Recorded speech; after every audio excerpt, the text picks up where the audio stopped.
Hey skiers, I'm Jeff from skiessentials.com. I'm Bob. Happy Friday. Welcome back to our Top 5 Friday ski industry news videos. Bob, you missed last week. Welcome back. Yeah. Were you even here the week before? Or was that Matt? No, I was here the week before. So you've been an on-off schedule for the last 5 weeks. Yep. What's next week going to bring? Should be here. Not according to history. Right. Well, the future is unwritten. Okay. Well, welcome back. Thank you. Say it's a good news week to come back to. Yep. I like this first topic we got here. Totally. This really feels like ski industry news. And not very surprising, really. That it's ski industry news? Well, and no. we talk about ski industry news? No, the actual news. Oh, no. The actual sure. story. Yes, I agree 100%. So first topic of the week, we received the annual report from the NSAA, the Nebraska Scholastic Activities Association. I think it's commonly confused, but no, National Ski Area Association. But yes. A quick Google search might confuse some people. You might get confused if you just search for NSAA. The National Ski Area Association releases a report every year. This is just occurring to me now, but people are still skiing. Yeah, I mean... So do they change these stats, do you think? Numbers should keep going up, I would assume. Or I wonder if maybe there's a specific date range that they consider the season. Yeah. For consistency in their data. Yeah. I bet that's it. Anyways, so we have some stats from this past ski season. 64.7 million skier visits recorded. That's a lot. Yeah, it's a lot of people going skiing. That is a new record. It is 6.6% greater than last year's skier visitations, which was the previous record. Who would have thought that so many people enjoy this silly little sport? Yeah, people love skiing. Yep. And you've definitely seen it in the past few years. There has been like this resurgence of interest and enthusiasm about skiing. Yep. I don't know that it necessarily came out of COVID, but that definitely seemed to accelerate it even more. Yeah, it was. I think it was on the upswing before. Yeah, I do too. Definitely a little boost in just outdoor activities in general, and and we'll see. Yeah, all the things like that, they always plateau. Right. When will it plateau? I don't know. Only time will tell. We also got some other little snippets of information from the NSAA. The first is, I think, what you were alluding to as pretty obvious, not surprising, that there is a correlation between snowfall amounts and skier visits. Yeah, who would have thought that all that snow out west would equate to more people going skiing, but it sure helps. Feels like one of those things that you don't actually need to tell people, but it is supported in the data. We also have some interesting season pass stats, I suppose. I didn't write down the percentages, but season pass use has exceeded lift ticket use, for the 4th consecutive year.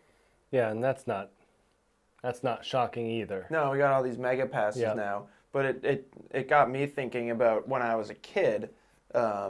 It felt a lot more uncommon to have a season pass than it does now. Yeah. Like I didn't have a season pass until I was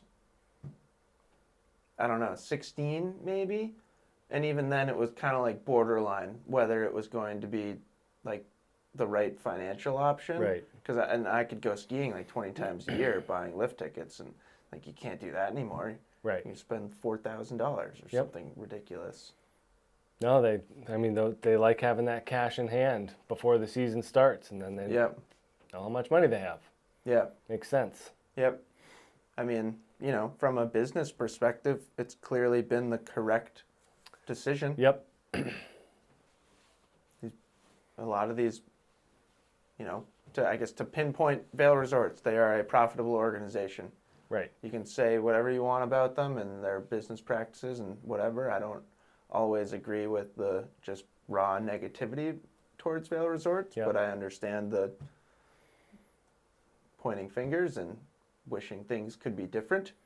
But from a shareholder perspective, they have been very successful. No, people are very romantic and passionate about skiing, 100%. And that doesn't always line up with someone else's idea of a business. Yep. So. Yeah. And then this was my favorite thing out of what I read from this report. Resorts spent a combined $812.4 million on infrastructure. And if you break that down by skier visit, $26 per skier visit was reinvested into resort infrastructure, which is way more than I would have guessed. Yeah, it's tough to tell though, because like you or I, who are 100+ visits a year, do you think we offset the one or two it's an average. skier visits? Yeah, it's an average. But we can't claim that we're responsible for what, $26,000 or whatever the multiplier is. Yes, I can. That's part my lift. Yeah. Yeah, I think I'm responsible for like $3,000 of reinvested funds. Yeah.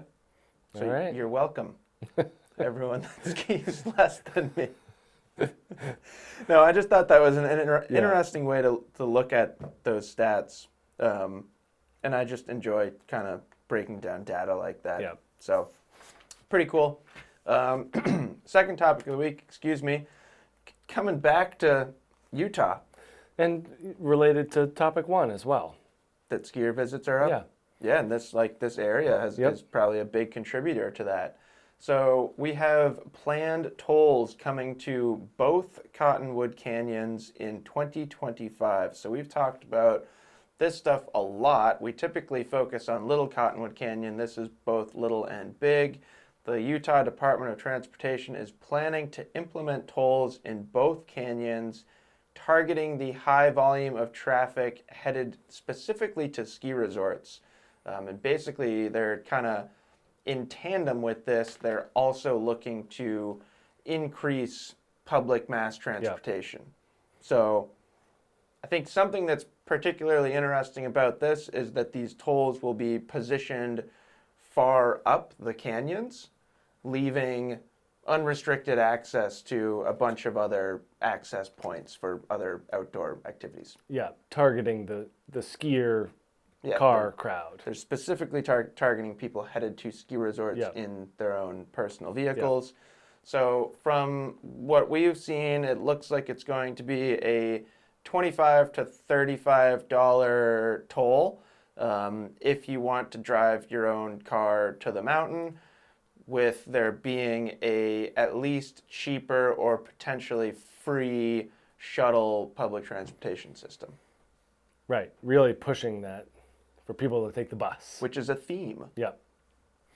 It's like what Stowe did with paid parking, but on a larger scale. Yeah. And it'll be interesting. Yeah, totally. You know, it's still a ways out. 2025 is not next year. Yeah. I get mixed up about years with all those 2024 skis right there. But yeah, there's over a year to figure out all the details. But I think it's going to be very interesting. Still think they're putting that gondola in? No. I don't think they are either. No. It sounds like there's enough gondola pushback that one's not gonna make it. And like, think about all those like avalanches that we saw this spring after like Alta and Snowbird got all that snow. Like, how would that impact the gondola? Yeah, no, I'm slowly being convinced that gondola is not the right option after starting heavily pro-gondola. I might have been the most pro-gondola person in the entire country. And you don't even live there. No, I just liked the idea of a big, cool gondola. Yeah. Hindsight's 20/20. Right. I was foolish. I was young and foolish back then, Bob. Well, regardless, lots of people heading up those two canyons, and they seem to want something to be done about it. Yeah. No, and it doesn't seem like, it seems like that's going to continue to grow, too. Totally. Is there another canyon? Is there a medium Cottonwood canyon that they can start developing? Maybe they haven't discovered it yet. Right. I don't know. They got to work their way down that range. I don't think it works like that. No. It's a finite amount of mountains. They can't just add more mountains. It is an amazingly small area for... Totally. Yeah. kind of what you think it is. It really is. Yeah. Yeah, look at it on a map if you don't know what we're talking about. And then third topic of the week, plans for a new Valdez, Alaska resort has received preliminary state approval. This would be called East Peak, about 6 miles outside of downtown Valdez. This seems pretty cool. It's, just thinking about it now, like Valdez is home to like 4,000 or 5,000 people. Yeah, I think they said 4,000 Yeah. year-round residents. And they're getting a new ski area, whereas like Salt Lake, they're like 2.5 million people, Right. and they're just and they're jammed in there.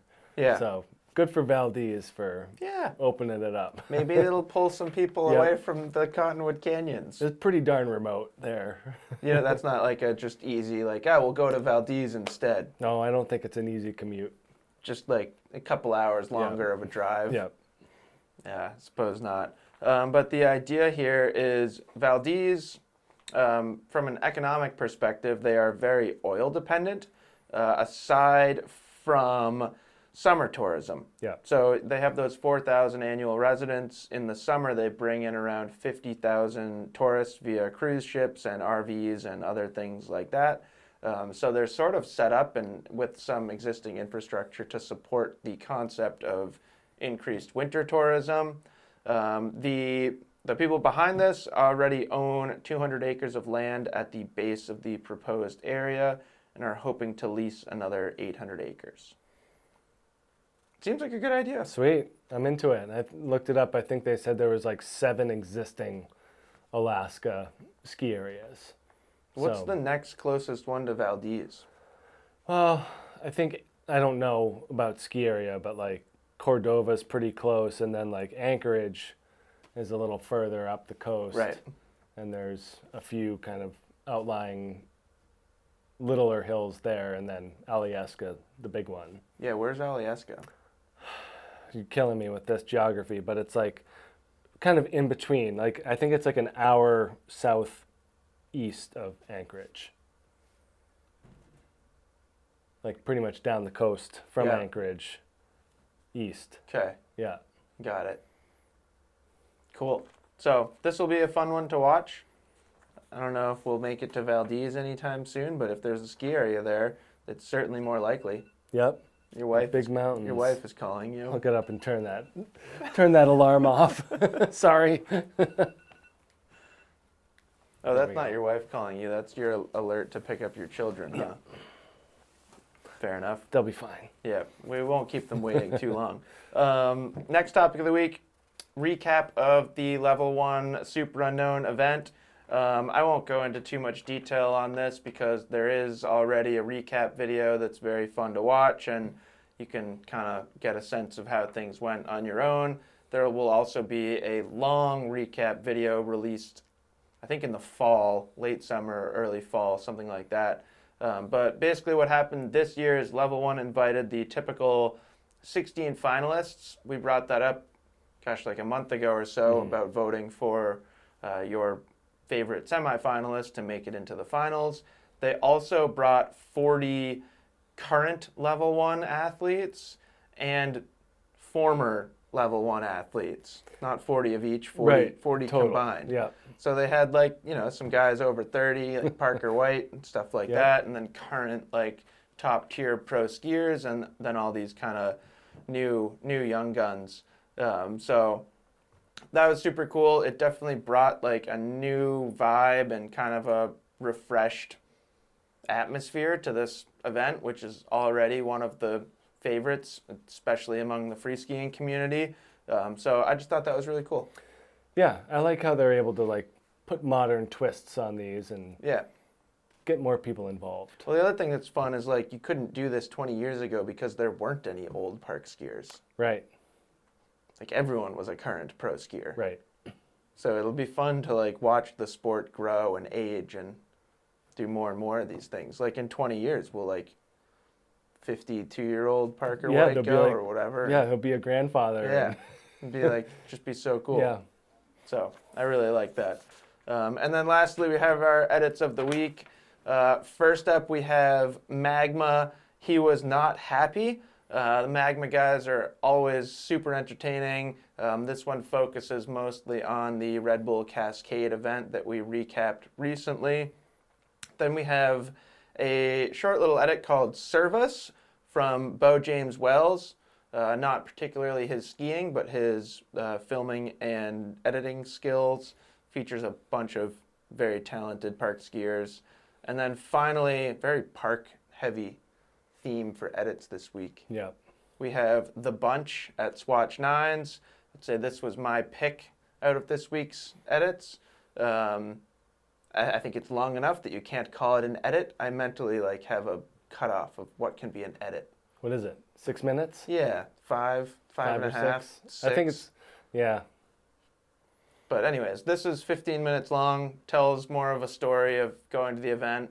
I just thought the perspective was really cool. You get to see the features from a ground level. Most of the time when we're seeing footage from that event, it's from a drone camera, right, or something crazy, or a point of view camera, and just having a camera on the ground and kind of walking around gives you a new appreciation of just how massive all those things are. Yeah, the scope and scale of that is just incredible. Yep. So that's it for this week's Top 5 Fridays Ski Industry News video. Hope everyone has a fantastic weekend. It's just beautiful spring weather here in Vermont. Yep, it's biking season full on right now. So. Yep. Bob and I were out there that. on our not our actually. Bob and I tested bikes this morning. Yeah, it was crazy. Yeah. Who knew? I wasn't planning on bringing that up, but I don't know. Now that we're here, would you guys be interested in seeing some bike content? I don't know. We'll find out. We will find out. Hope everyone has a fantastic weekend, and we will talk to you next week. Bye.